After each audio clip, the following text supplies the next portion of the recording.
ஐயா வாங்க, அம்மா வாங்க, தக்காளி வெங்காயம் வாங்க. ஆண்டி வீட்டுல எல்லாரும் எப்படி இருக்காங்க? இருக்காங்க. ஆண்டி கொஞ்சம் கடுப்பா இருக்கிற மாதிரி பேசுது. புகுந்த வீட்டுல ஏதாவது தகராறோ பெருசு பண்ற வேண்டியதுதான். ஆண்டி அடிக்கடி வெறுப்பேத்துறவங்க மாமியார் கை விளங்காம போனோமா? இன்னாங்க வெங்காயம். இல்லன்னா வளவளன்னு பேசுறவங்க மாமனார் கை வலிச்சுன்னு போனோமா? இன்னாங்க வெண்டைக்கா. அப்போ 5 கிலோ வெங்காயம் கொடுப்பா. இருங்க ஒரே முட்டை 5 கிலோ கேக்குறீங்க? அல்பாயுஸ்ல போயிட்டு போறாங்க மாமியாரு. அளவுக்கு மீறினால் அமுதமும் நஞ்சு. இந்த வாங்கிட்டு போங்க கொத்தாரக்கா பிஞ்சி. சரி, வெண்டைக்காய் எவ்வளோப்பா? ஐயா ஆண்டி நீங்க ரேட்டை விடுங்க.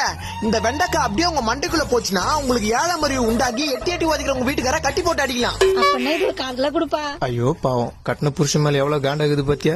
அப்புறம் ஆண்டி உங்க மாமியார் மேல உங்களுக்கு ரொம்ப காண்டா? எப்பதான் சாக போகுதுன்னு தெரியல, சனியை முச்சுது. அப்படின்னாங்க 1 கிலோ கத்திரிக்காய் வாங்கி உங்க மாமியார் குழம்பு வச்சு குடுத்தீங்கன்னா ஒரே நாள ரத்தம் வந்து எடுத்து செத்துருவாங்க.